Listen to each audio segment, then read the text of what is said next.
कितीतरी गोड आणि सुंदर आठवणी मागे सोडून आता एका नवीन प्रवासाला सुरुवात झालेली आहे. नवीन घराची उत्सुकता होती, पण त्यासोबतच मनात खूप प्रश्नही होते. पुन्हा शून्यापासून सगळं सुरू करायचं आहे. सामान कुठे लावायचं, बाल्कनी कशी सजवायची, किचन डेकोरेट कसं करायचं, हेच विचार करत करत आमचा प्रवास जो आहे तो लातूरपर्यंत पोहोचलेला आहे. लातूर आमच्यासाठी पूर्णपणे नवीन शहर आहे, नवीन जागा, नवीन वातावरण. त्यामुळे थोडी उत्सुकता आणि त्यासोबतच धाकधुकही मनात आहे. फ्लॅटवर पोहोचताच आमचा सामानाचा ट्रकही आलेला होता. सामान खूप असल्यामुळे मोठा ट्रक केला होता आणि तेही आम्हाला थर्ड फ्लोअरवर सामान चढवायचं होतं, म्हणून काही वर्कर्सही आम्ही बोलवलेले होते.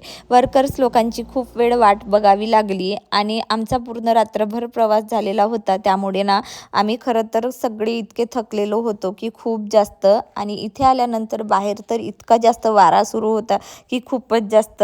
त्यानंतर वर्कर्स लोक आलेले होते. हळूहळू सामान वर चढवायला सुरुवात झालेली होती. जसं पॅक केलं होतं तसंच प्रत्येक सामान त्याच्या जागी ठेवत गेले. माझी सगळी झाडं आधी बाल्कनीमध्ये ठेवली आणि किचनचं सामान खरं तर सगळं किचनमध्येच ठेवलं. मी मुद्दाम गॅस लायटर, त्यानंतर कैची आणि जे काही इतर कामाचे वस्तू ज्या आहेत ना ते एका बॉक्समध्ये पॅक केलेले होते, त्यामुळे त्या लगेच मला वापरता आल्या.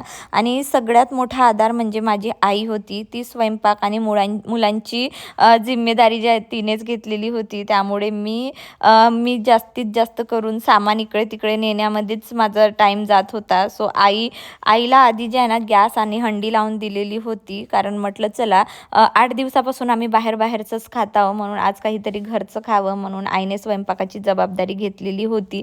सो तुम्ही इथे बघू शकता माझं साईड बाय साईड जे आहे ना ते बाकीचं काम सुरू होतं की हे कुठे ठेवायचं, ते कुठे ठेवायचं. त्यानंतर आधी तर मम्मीला स्वयंपाकाचं सगळं शोधून दिलं आणि वेदांतला तुम्ही बघू शकता, त्याला आम्ही नाईट ड्रेसवरच घेऊन आलेलो होतो, कारण तुम्हाला ऑलरेडी मी सांगितलीच होती की त्याची कपड्याची बॅग काही आम्हाला मिळालीच नाही. सो ती ट्रकमध्ये गेलेली होती. आता इथे आल्याबरोबर सगळं आधी सामान मी इथे बघून घेते आहे.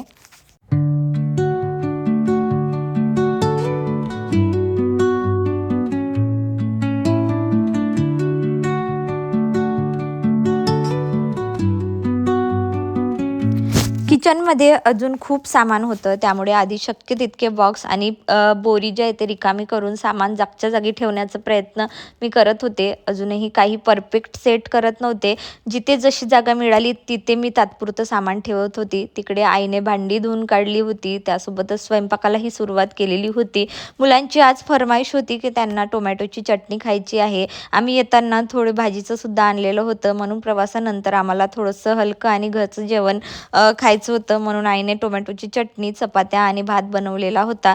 तोपर्यंत मी थोडंसं किचन आवरून घेतलं आणि किचनमध्ये काम करण्यासाठी थोडीशी मोकळी जागा मी आईसाठी तयार करून ठेवलेली होती. त्यानंतर मी बेडरूममध्ये आले. ही वेदांत आणि चिऊची बेडरूम आहे, त्यामुळे बुकशेल्फ मी इथेच ठेवलेला होता. आधी त्याचे बुकशेल्फचे जे काही सामान मी बॉक्समध्ये पॅक केलेलं होतं ते पूर्ण बॉक्स मी इथे रिकामा करून फ्लोअरवर पूर्ण सामान पोहोचेपर्यंत म्हणजे 1 वाजलेला होता. आणि आता पूर्ण दिवस बाकी आहे माझ्याकडे.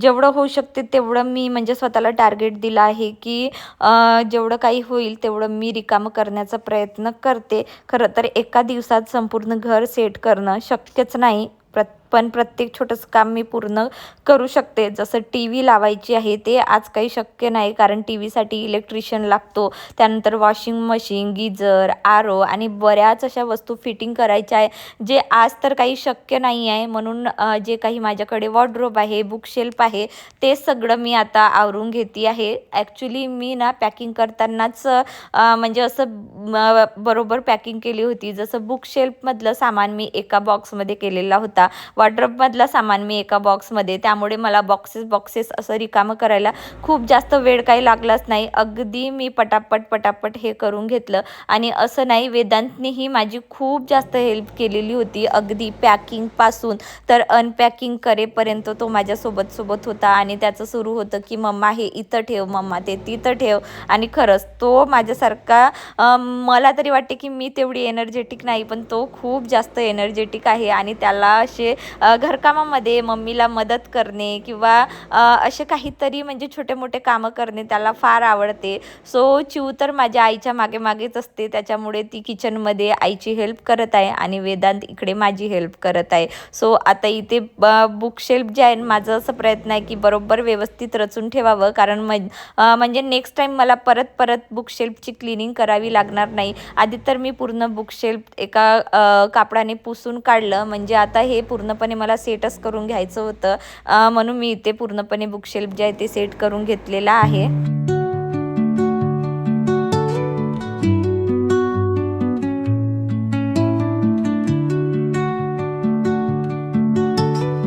सो त्यानंतर मी आली बाल्कनीमध्ये. रात्रीचे जवळपास 10-10:30 वाजलेले आहे. पूर्ण दिवसाच्या धावपळीनंतरही माझं एक काम अजून बाकीच होतं, ते म्हणजे माझी बाल्कनी आणि माझे झाडं. झाडांकडे बघून मला काहीच शांत असं बसवत नव्हतं. इतका मोठा प्रवास करून आली होती, तरीही म्हणजे मला जे आहेत ना झाडं सगळे माझे सेट करायचे होते. जर तुम्हीही प्लांट लवर असाल तर माझी ही फिलिंग्स तुम्ही नक्कीच समजू शकता. एक एक करून सगळी झाडं मी चेक केले.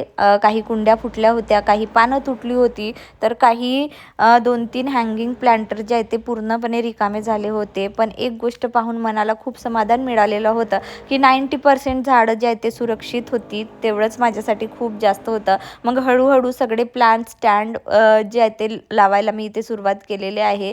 झाडं त्यांच्या जागेवर ठेवायला सुरुवात केलं, कारण हळूहळू करून एक एक काम जर असं आवरत गेलं की म्हणजे बरं पडते. आणि ही बाल्कनी म्हणजे झाडं वगैरे व्यवस्थित केलं नसते तर मला झोपही काही व्यवस्थित लागली नसती. त्यामुळे मी इथे आत्ताच जे आहे ते सगळं असं व्यवस्थित करायला सुरुवात केली. त्यानंतर हा कूलर जो आहे ना तो इथे बाल्कनीच्या एका कोपऱ्यात ठेवून दिलं. तिथे कूलरसाठी होल्डरसुद्धा दिलेला आहे. सो इथे सतत वारा सुरू असतो, त्यामुळे मला नाही वाटत कूलरची काही गरज पडेल.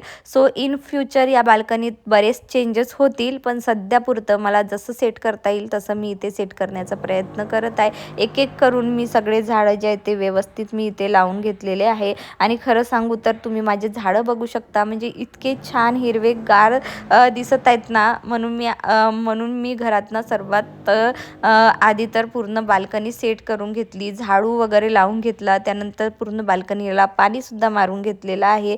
झाडांना पाणी दिलं, कारण काय आहे ना, म्हणजे ही प्लेस जी आहे ना माझ्या झाडांसाठी खूप नवीन आहे. पण इथे सगळं थंड वातावरण असल्यामुळे मला नाही वाटत की माझ्या झाडांवर काही परिणाम होईल. म्हणून मी झाडांवर जे आहे ना नीम ऑइलचा स्प्रे असतो ते सुद्धा मी स्प्रे इथे मारून घेतलेला आहे. सो चला आता पटापट मी तुम्हाला माझ्या छोट्याशा बाल्कनीचा टूर देते. So welcome to the my new balcony and my new garden. So एका साईडला मी कपड्याचं स्टँड ठेवलेला आहे. त्यानंतर इथे तुम्ही बघू शकता, जसं तुमसरला मी असे लाईनशीर झाडं ठेवले होते तसेच मी इथंही ठेवण्याचा प्रयत्न केलेला आहे. तुमसरची बाल्कनी खूप मोठी होती. ही बाल्कनी त्याच्या म्हणजे नुसार थोडी छोटी आहे. लांबीमध्ये मोठी आहे पण रुंदीमध्ये खूपच छोटी आहे. म्हणून मी दोन्ही साईडला जे आहेत ना झाडं ठेवण्याचा प्रयत्न केले. काही झाडांचे तर असे फांद्याच तुटून गेलेले आहेत आणि काही तुम्ही बघू शकता अशा पद्धतीने कुंड्या फुटलेल्या आहेत. सो चला आता एक एक करून जे जे कुंड्या फुटलेले आहेत ते सगळे मी भरून काढणार आहे. सो आत्ता सगळं इन्स्टंट तर होणार नाही, काही दिवस लागतील मला पूर्णपणे घर सेट करायला. पण म्हटलं चला बाल्कनी थोडी जी आहे ना दाखवण्यासाठी सेट झालेली होती, म्हणून मी हा छोटासा टूर जो आहे तो मी तुमच्यासोबत शेअर करत आहे. सो वरून असं छान लाईट आहे आणि अशा सुंदर प्रकारे मी माझी बाल्कनी जी आहे ते डेकोरेट केलेली आहे.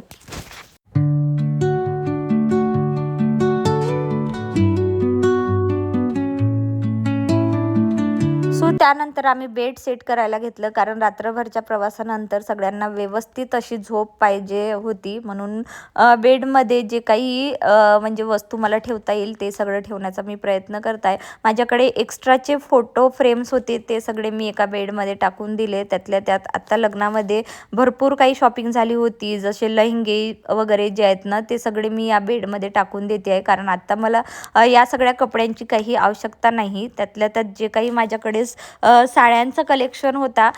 सो सध्या तरी मला साड्यांचं काही काम नाही, म्हणून मी एका बेडमध्ये ना फक्त इथे पूर्ण साड्यांनी भरून काढलेला आहे. साड्या, ड्रेसेस जे काही होते ते सगळे मी पॅक केले. त्यानंतर दुसऱ्या बेडमध्ये मी बेडशीट, सोफा कवर, अंथरण, पांघरण ते सगळं मी पॅक केलं. त्यानंतर गादी वगैरे टाकून दिली. खरं सांगू तर या छोट्या मोठ्या कामामध्ये ना मला माझ्या बाबांची खूप जास्त हेल्प मिळत होती. सो चिऊचे पप्पा तर इथे आल्याबरोबर त्यांनी बँक जॉईन केली होती. त्यांना सुट्ट्या वगैरे काही मिळालेल्या नव्हते, म्हणून आई, बाबा आणि मी आम्ही तिघांनीच पूर्ण घर सेट करत होतो. आणि खरंच आई बाबांना घेऊन आली ना तर त्यांची मला इतकी जास्त मदत मिळालेली होती ना की खूपच जास्त.